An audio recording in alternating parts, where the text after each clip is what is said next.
Hello all. இந்த professional ஆரி கிளாஸில் நாம் ஃபஸ்ட்டு பார்க்க போகிறது பேசிக் செயின் ஸ்டிச் தான். நான் இதுக்கு நெட் கிளாத் எடுத்திருக்கேன். ஏன்னா நான் கீழே எப்படி நூல் கொடுக்குறேன் அப்படின்றத உங்களுக்கு இதில் கிளியராக தெரியும். அண்ட் 14 நம்பர் நீடலும் ஜரி த்ரெட்டும் தான் ஸ்டார்டிங்கில் எடுத்திருக்கேன். எடுத்தோடனே சில்க் த்ரெட்டில் யூஸ் பண்ணாதீங்க, ஜரி த்ரெட்டில் மட்டும் யூஸ் பண்ணுங்கள்.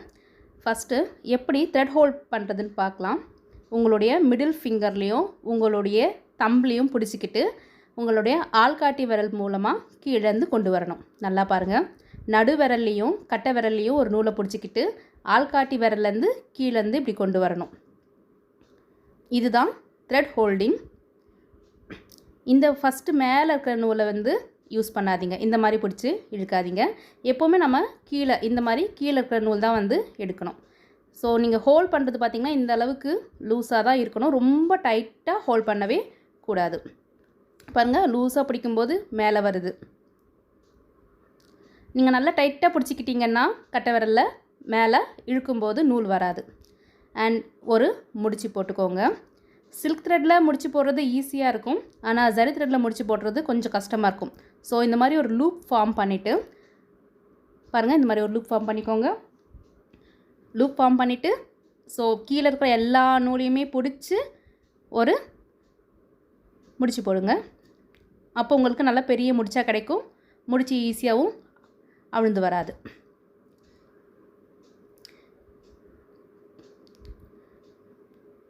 எடுத்த உடனே சில்க் த்ரெட்டில் யாருமே யூஸ் பண்ணாதீங்க. பிகினர்ஸாக இருக்கவங்க ஆல்ரெடி தெரியும் அப்படின்னா அது மட்டும் சில்க் த்ரெட்டை யூஸ் பண்ணுங்கள். இப்போ நான் கரெக்டாக பாருங்கள், நடு விரல்லையும் கட்டை விரல்லையும் பிடிச்சிக்கிட்டு கீழே ஆள்காட்டி விரல்லேருந்து எடுத்துகிட்டு வந்திருக்கேன். இது நெட் கிளாத்ன்றதால நான் பெனில் வரைகிறது சரியாக தெரியல, நார்மல் பாப்ளின்லன்னா நல்லா தெரியும். ஓகே, இப்போ தெரியுது. பாருங்கள், ஊசியை எந்த டைரெக்ஷனில் வைக்கணும்னா நீங்கள் எந்த டைரெக்ஷனில் ஒர்க் பண்ண போகிறீங்களோ அதே டைரெக்ஷனில் ஊசியோட மொனை இருக்கணும். உங்களுக்கு ஊசியோட மொனை தெரியுது பாருங்கள். நிறைய டைரெக்ஷனில் பார்க்கும்போது உங்களுக்கு கிளியராக புரியும். இது டாப்லேருந்து எடுத்த வீடியோ, ஸோ உங்களுக்கு இதை விட நெக்ஸ்ட்டு ஆங்கிளில் நல்லா தெரியும். பாருங்கள், ஊசியிலேருந்து நூல் மேலே வந்தவுடனே கீழே உங்கள் கையை ரிலீஸ் பண்ணிவிடுங்க.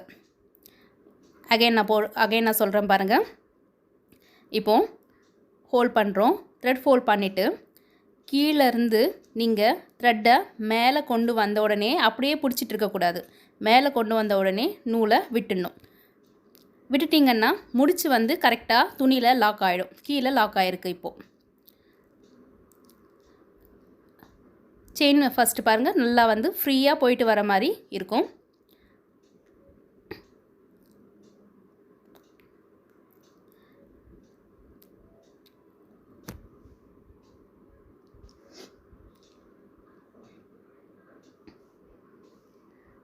எப்படி ஸ்டார்ட் பண்ணுறதுன்னு பாருங்கள். நான் கீழேருந்து இப்போது மேலே தான் ஸ்டார்ட் பண்ண போகிறேன். அதனால் ஊசியோட மொனை மேலே பார்த்த மாதிரி தான் இருக்குது. கீழே இன்சர்ட் பண்ணுங்கள். நூலை எப்படி கொடுக்கணுன்னு பாருங்கள். உங்களுடைய ரைட் ஹேண்ட் பக்கமாக ஒரு போயிட்டு லெஃப்ட் ஹேண்ட் பக்கமாக சுற்றிட்டு வரணும். புரிஞ்சுதுங்களா? இப்போ ரைட் ஹேண்டில் நீங்கள் ஊசி பிடிச்சிருக்கீங்களே, ஸோ ரைட் ஹேண்ட் பக்கமாக போகிறோம், அப்படியே ஊசிலேருந்து லெஃப்ட் ஹேண்ட் பக்கமாக சுற்றிட்டு வரோம். அகெயின் இன்னொரு தடவை நான் சொல்கிறேன் பாருங்கள். மேலே இழுத்துக்கிறோம், இழுத்துட்டு அந்த முடிச்சை லாக் பண்ணுறோம். அகெயின் ஊசியை கீழே விடுறோம், விட்டுட்டு ரைட் ஹேண்ட் பக்கமாக போயிட்டு லெஃப்ட் ஹேண்ட் பக்கத்துக்கு சுற்றிட்டு முனையில் ஊசியில் நூல் மாட்டின உடனே மேலே தூக்கி ஒரு டேர்ன் பண்ணி எடுக்கிறோம். இன்னொரு டைரெக்ஷனில் வைக்கிறேன், அந்த டைரெக்ஷனில் உங்களுக்கு தெளிவாக தெரியும்.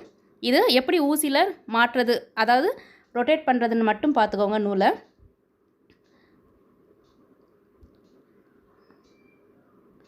நெக்ஸ்ட் டைரெக்ஷனில் நெக்ஸ்ட் ஆங்கிளில் உங்களுக்கு எப்படி நூல் மாட்டுதுன்றதை தெரியும். இப்போ பாருங்கள், கீழே கொடுக்குறோமா, ஊசியை இன்சர்ட் பண்ணிட்டோமா, நூல் மாட்டிட்டோமா, கரெக்டாக நூல் மாட்டினோடனே முனையில் நூலை மாட்டிக்கும்.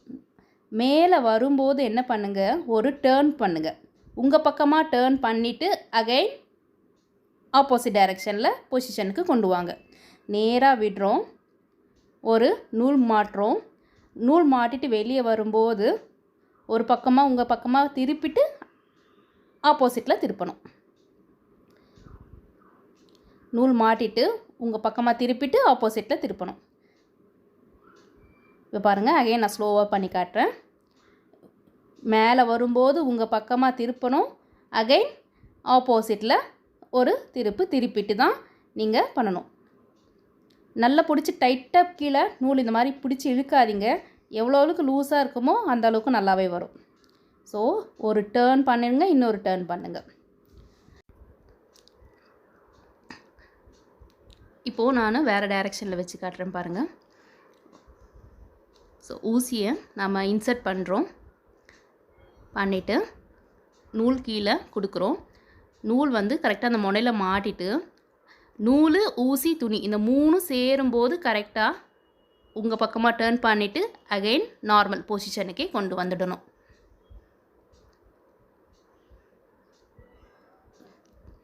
கண்டிப்பாக இந்த பக்கம் உங்கள் பக்கம் திருப்பிட்டு தான் அப்படி திருப்பணும். அப்போ தான் அந்த செயினோட லாக் வந்து விழும். இல்லைனா செயினில் லாக் விழாது. கண்டிப்பாக இந்த வீடியோ உங்களுக்கு புரியும்னு நினைக்கிறேன். இல்லை மேம் எனக்கு புரியலன்னா சொல்லுங்கள், அகைன் நான் உங்களுக்கு சொல்லித்தரேன். சில்க் த்ரெட்டில் இப்போதைக்கு பண்ணாதீங்க. நான் நெக்ஸ்ட் வீடியோவில் சில்க் த்ரெட் எப்படி பண்ணுறது அப்படின்றத சொல்லித்தரேன். எண்ணாட்டும் இப்போதைக்கு உங்களுக்கு வேணாம். ஏன்னா எண்ணாட்டுக்குன்னு தனியாக ஒரு கிளாஸே இருக்குது. ஸோ அதில் வந்து நீங்கள் எண்ணாட் கற்றுக்கலாம். முடிஞ்சிருச்சு. நீங்கள் இதை மட்டும் ஃபஸ்ட்டு ஒரு 4 லைனில் ப்ராக்டிஸ் பண்ணிவிட்டு எனக்கு அனுப்புங்க. நெக்ஸ்ட் வீடியோவில் பார்க்கலாம். தேங்க்யூ.